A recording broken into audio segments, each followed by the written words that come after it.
SOMS vuol dire Società Operaia di Mutuo Soccorso. Fra 4 anni festeggeremo il 140° anniversario. È stata attiva sempre, tranne 20 anni durante il periodo fascista, e per cui ha una vecchia storia. È legata molto alla storia di Mogliano, alla vita moglianese, e naturalmente è nata con delle finalità completamente diverse di quelle di oggi, perché un tempo, quando non c'era né assicurazioni, previdenza sociale, né sindacati, ovviamente la SOMS offriva una protezione all'individuo, per cui praticamente tutti i moglianesi sopra i 14 anni erano iscritti alla SOMS. In occasione di funerali, di matrimoni, di contingenti, non so, per esempio il raccolto che andava male o cose di questo genere, questo fondo comune veniva in soccorso al cittadino, perché ovviamente il cittadino, anche persone che non avevano un grande reddito, contadini e operai, versavano una piccolissima somma ogni mese, in maniera che poi all'occorrenza poteva sopperire a queste necessità. Ovviamente nel tempo molte cose sono cambiate, perché non ci sono state più quelle necessità, e adesso la SOMS opera nel sociale soprattutto per bisogni di vario genere. Molto facciamo per famiglie bisognose e anche e soprattutto extracomunitari. Diamo un contributo alla scuola, 5.000 euro alle scuole, 2.000 alla scuola media, alle due plessi, e 1.500 ai 2 circoli per la scuola elementare, e facciamo un doposcuola per i bambini, siamo 19 persone, sia per le elementari che per le medie e qualcosa che per i superiori, di supporto sia in classe sia come doposcuola, appunto, con volontari che operano in questo senso. Un'altra cosa interessante che facciamo, vedendo le esigenze di questi bambini stranieri che hanno delle difficoltà con la lingua, facciamo 3 settimane di prescuola prima dell'inizio dell'anno scolastico, a cui possono partecipare tutti questi ragazzini, alcuni che sono anche appena arrivati, in maniera da dar loro qualche iniziare alla lingua italiana, farli conoscere le nostre abitudini, stare con i compagni di scuola, vedere gli ambienti scolastici, e con loro poi si instaura anche un rapporto così di fiducia che consideriamo importante anche per le famiglie che vedono qualcosa al di fuori delle istituzioni, una certa come si dice da parte nostra, accoglienza insomma positiva da parte nostra. Poi facciamo tante altre cose, perché ecco appunto quella di oggi per esempio è una manifestazione così ludica per favorire le famiglie di stare insieme almeno un giorno senza lo stress di correre con la macchina in giro in qualche posto, per cui è una buona cosa. Nel pomeriggio fra l'altro abbiamo una grande affluenza di stranieri, di famiglie, di extracomunitari, chiamiamoli nuovi cittadini, che mi piace di più come termine, e per cui in questo caso c'è una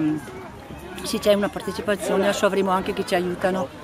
durante il pranzo. Le altre manifestazioni sono la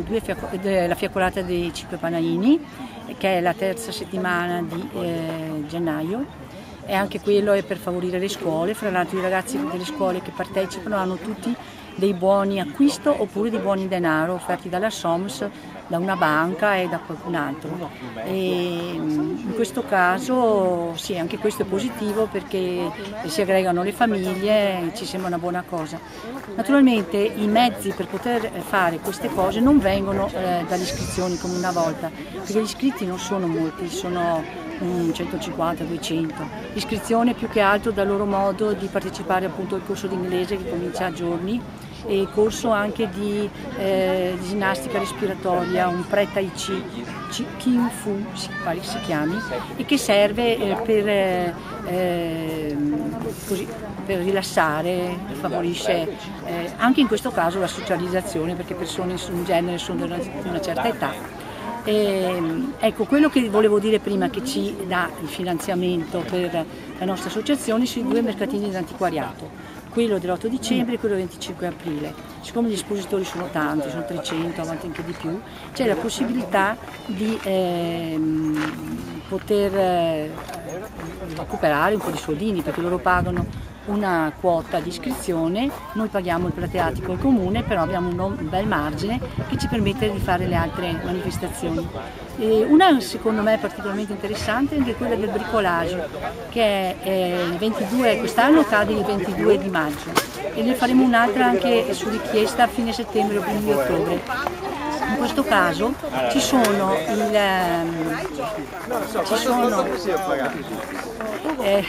gli espositori che sono persone pensionati, persone che hanno qualche hobby, che magari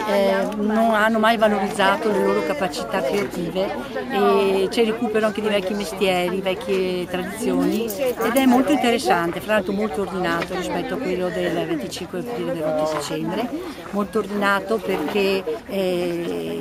abbiamo gli ombrelloni tutti uguali e questi espositori è particolarmente interessante quello che loro fanno. Ovviamente neanche in questo caso abbiamo come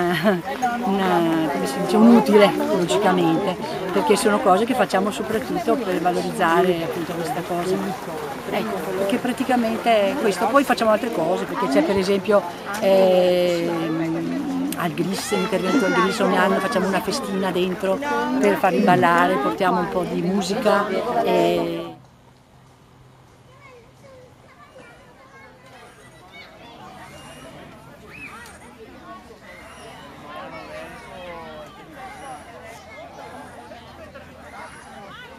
La festa di oggi è un proseguimento della festa campestre. Poi alla fine c'è la sfilata del bastardino, che è la cosa più divertente, perché questi cagnolini sfilano, sono cagnolini di tutte le razze, con i padroncini che li guidano e hanno un premio. Il primo, e c'è anche una giuria di ragazzi, che quella è molto ambita, e un gruppo di ragazzini ha delle palette, ogni cane che sfila deve valutare, per cui alla fine c'è uno che conteggia i punti e per cui poi si vede il punteggio alla fine e vengono premiati anche quelli, ovviamente un premio per tutti i partecipanti, uno particolare per il cane giudicato più bello degli altri, di solito il più simpatico che fa.